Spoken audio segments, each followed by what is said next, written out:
मनोहर खन्ना अपनी दोनों बेटियों रिद्धि और सिद्धि के साथ गाड़ी में कहीं जा रहा होता है। तभी गाड़ी एक सिग्नल पर जाकर रुकती है जहाँ एक भिखारी आता है। उफ, ये बर्गर तो मुझसे और नहीं खाया जा रहा। एक काम करती हूँ, इस भिखारी को ही दे देती हूँ। हाँ रिद्धि, मुझसे भी ये सैंडविच अब और नहीं खाया जाएगा, ये भी तुम इसे ही दे दो। वो दोनों अपना जूठा खाना उस भिखारी को दे देती हैं। ये देख मनोहर उनसे कहता है, अब तुम दोनों ऐसा कैसे कर सकती हो? किसी को इस तरह अपना जूठा नहीं खिलाते। ओफो पापा, अब इन गरीबों के लिए क्या जूठा और क्या साफ।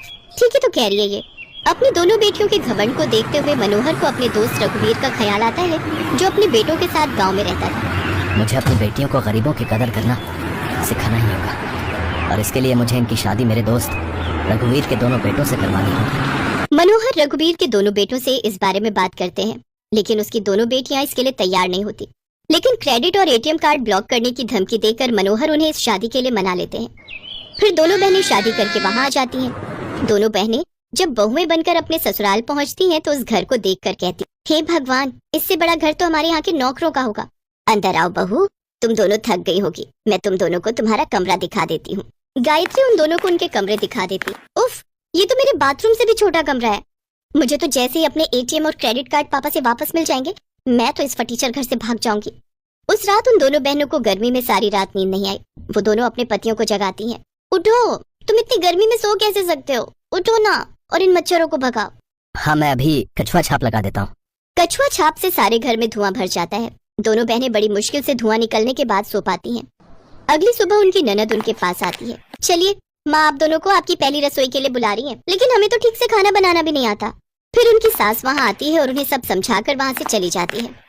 दोनों बहनें हलवा बनाकर तैयार कर लेती हैं, फिर सबको खाना परोसती हैं। लेकिन उनकी सास उस समय मंदिर गई होती है, इसलिए वो अपने पति और ननद को ही हलवा परोसती हैं और खुद भी खाने बैठ जाती हैं। लेकिन वो कुछ ज्यादा खास नहीं बना होता और बना भी थोड़ा ही होता है, जिस कारण सबकी कटोरियों में थोड़ा हलवा बच जाता है।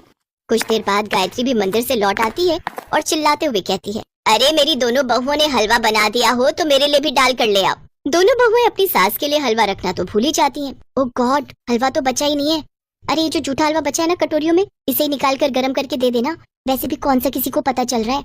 वो दोनों उन सभी कटोरियों से बचा हुआ जूठा हलवा निकालती है और एक कटोरी में डालकर अपनी सास को दे देती है। इस बात से अनजान गायत्री की उसकी दोनों बहुएं उसे जूठा खिला रही हैं। वो चुपचाप उसे खा लेती है।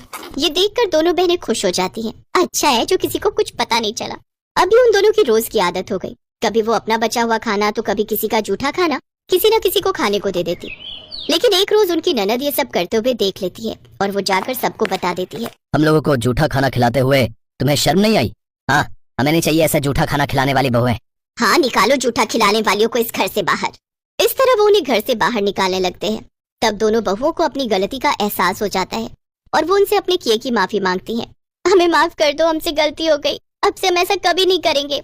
हाँ, हमें माफ कर दीजिए। फिर सभी उन्हें माफ कर देते हैं। तभी उनके पिता मनोहर भी वहां आकर उन दोनों को सुधरता देखकर उनके एटीएम उन्हें लौटा देते हैं। अब वो दोनों बहनें खुशी खुशी अपने गरीब ससुराल में रहने लगती।